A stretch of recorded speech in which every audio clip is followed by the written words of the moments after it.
So chances that AGI will happen today are more likely to be yes as opposed to no. Maybe it will take 5, 10, 15 years. Tough to predict how Hmm. much, but the chances that we'll get to very close to it. Do you think that the current tech will lead to AGI? And if not, what are some of the fundamental innovations that we will have to do as a precursor, as a prelude, that will Got it. act as a building blocks towards AGI? Got it.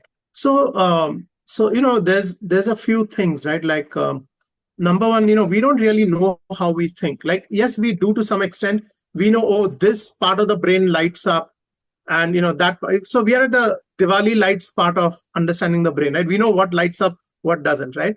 And I'm sure there are experts who understand much deeper, uh, right? But we are at that level, so we don't understand the science fully end to end, so to speak. Second, especially with respect to original thought, right? Creativity, those aspects, right? Um, the second thing is the energy efficiency. The brain uses 20% of the human body's energy, but it is still vastly efficient in terms of storage, retrieval, joining the dots, creativity, all of these aspects. Uh, we don't have a right understanding, so to at least, I think maybe the medical folks who are deep into it do, but at least, the layman or even the scientifically oriented don't, right? And so that's one thing, one thought to keep in mind, right? So then there's, of course, AGI, which is trying to achieve what the human can do, uh, but with computers, right? So now what we have are computers that are very inefficient.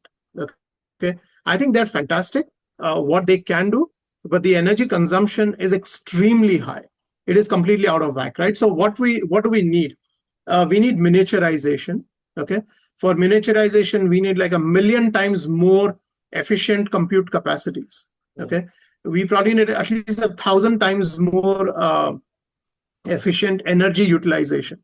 Okay, I think that's, and those aspects are, the compute part is somewhat easier, and again, somewhat, I'm sure there are scientists and technologists working on this who will say, no, it's not somewhat easier, it's very hard. But the energy is like a physical limit that, we don't yet fully know how to achieve that, that breakthrough, right?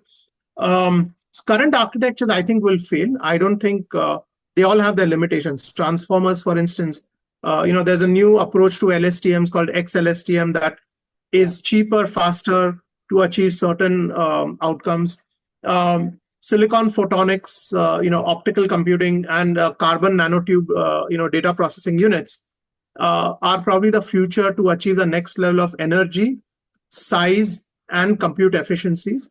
I think so. We would be happy to invest in those, for instance, but we do need to see something that's investable, right? And then we've been with LLMs for some time now.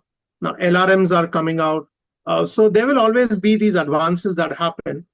I think those are the facets that we need to get the compute aspect out there. But again, the data aspect is still very gray. So that's what I'd say.